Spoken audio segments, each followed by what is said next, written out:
All right, Paul, we had the trade deadline on Friday. We talked ahead of it, and now we're back for the first time with you to get your thoughts and break down what the Sabres have done here with the trade of Dylan Cousins and also Dennis Gilbert and the draft pick to add a couple of pieces from Ottawa. The big piece, of course, Josh Norris. Yeah, and I think it's important for this team to admit and start acting on that, they made a mistake. They committed to the wrong core. It's not working as a core. And they don't have to blow up the whole thing, but some of it has to be changed out because it's just not working.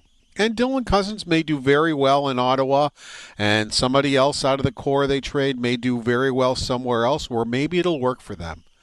But you have to face facts, and even if it does work for them somewhere else, it wasn't working for them here under a couple of different coaches and a couple of different systems, and this team was still in last place in the conference. And I think it was important for them to finally admit that, all right, we've made a mistake here. This isn't working, and we have to start changing it. Now, if this is the only move, no. Then you haven't admitted anything. I mean, you have to keep going now. I mean, it has to be more. You have to make multiple moves to make this team better.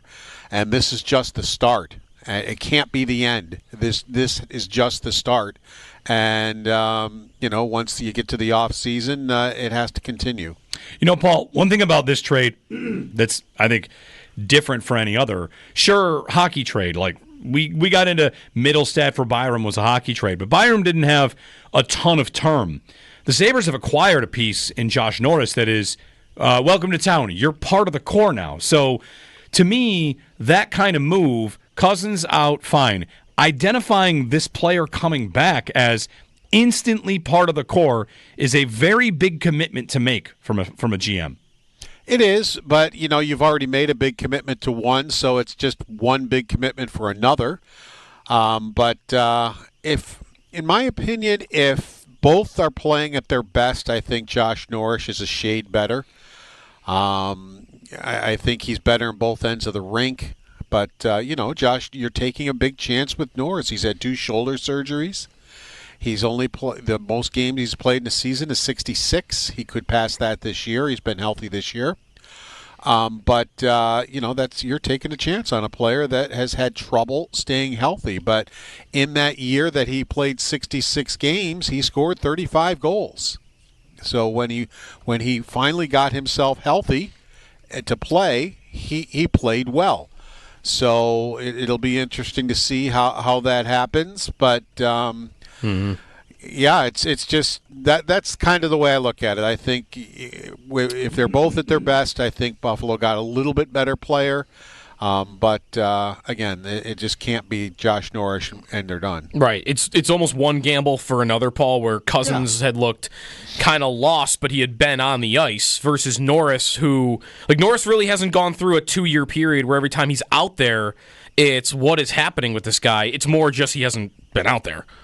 Yeah, no, exactly. And it's definitely you're taking a chance that those things are behind him and he can stay relatively healthy and show what he can do here in Buffalo. I don't know that Kevin Adams talked about this at all, Paul, but is any part of this for you power play? Norris has triple the power play goals in his career than Cousins does in a lot fewer games, and he's a left shot, so one-timer.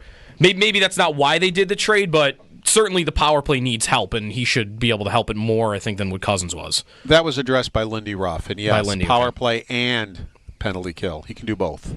And Lindy Ruff said he plans on using him on both. Immediately, I mean, they didn't even do line rushes at the morning skate in Florida. They just basically did power play, and put him out on the power play and did a lot of practicing that way. So he still, honestly, when I saw him in the game, looked a little bit lost on the power play. But as I said, he had spent, 10 minutes with those guys playing, and that was it. So that's the type of player he is, and I don't think he's going to be lost on the power play for long. Adams talking about other pieces, Paul, on Friday. Were you interested in how he answered the question on Bo Byram and where that currently stands? Because I don't know, every time I hear, whether it's when you talked to Byram earlier in the season or Adams on Friday, not to say he couldn't sign, I'm not ever hearing anything that makes me think oh yeah, they're gonna get an extension worked out. Yeah, and with Bo Byram's case, it was when you're talking to him. I mean, when you talk with the agent, they have to be willing to talk at the time. And Bo Byram just seemed like that's kind of an off-season thing. We're not going to deal with that right now. We're going to finish the year and then we're going to do business then.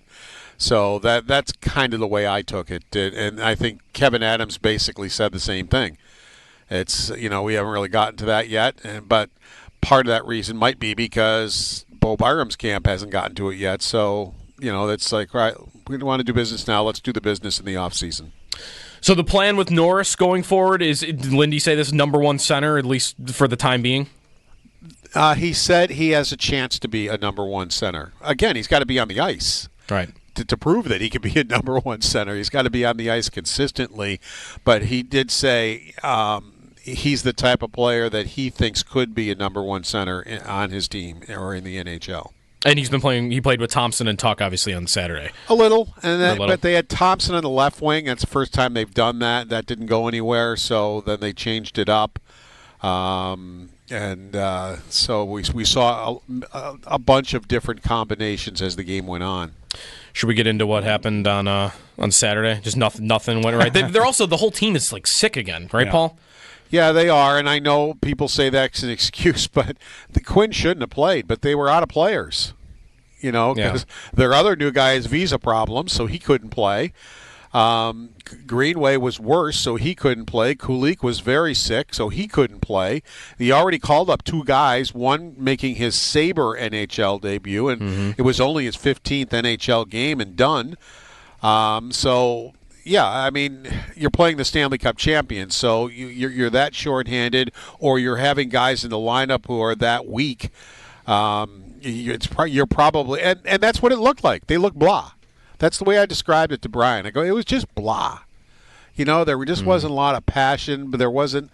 But and people say stop making excuses. But I'm just going to say they have flu ripping through the team, and there are some guys in that lineup who just aren't 100% right now because they just have gotten over it, or they're just coming down with it. I said flu. I'm sorry. I don't know it's the flu. Right. They have some sort of sickness going through the team. Mm-hmm. So what now? The plan, Lindy's plan, like we're just playing out the string and finding out the new core. Is that the next? It's more about like individuals. Yeah, and like it's more. Hey, Kevin Adams and Lindy, you have to identify who stays and who goes, I guess. And if you're prepared for bold changes, maybe you do know what those changes are going to be. Maybe you're still open to what it could be, but I don't know, Paul. They're pretty firmly in last, and I feel like that's what we're looking at from here on out. Yeah, and it looks like he tinkers with the lineup. I think he wanted to see what Thompson looks like on the left side. I have no problem with that. I mean, yeah, you're not going anywhere. You basically have clinched last place in the East, so now is the time to see, does this work? How about this? Does this work? What does this look like? And I really don't mind that. I don't necessarily think it's time to start bringing up young guys and exposing them to this. Especially since some of the young guys on this team, I think, were rushed up to the team anyway. Maybe for a game or something, like if you have a spot for Helenius and you can bring him up for a game just so he can see what it's like, that's fine. But I know Luukkonen's struggling. I agree, but why pull Levi up into this? I just would say absolutely not. Let him stay in Rochester and let him take that team as far as he can take it. And I would say that for most of the guys, unless you're out of guys and you have to bring people up. But they brought up Dunn. They didn't bring up Helenius or whatever. And I was, again, fine with that. With what's going on up here, I don't think it's a healthy situation for young players. I think they've rushed everywhere to Kulik. I think Kulik was developed properly. He played over 100 games in the American Hockey League, and it shows in his development as he's come up here. But I just don't see any point in bringing any of the young guys up here and exposing them to this. Thank you, Paul. We'll chat tomorrow. Take care. Paul Hamilton on the Sabres. His appearance brought to you by Raylax Honda. Raylax, we got this.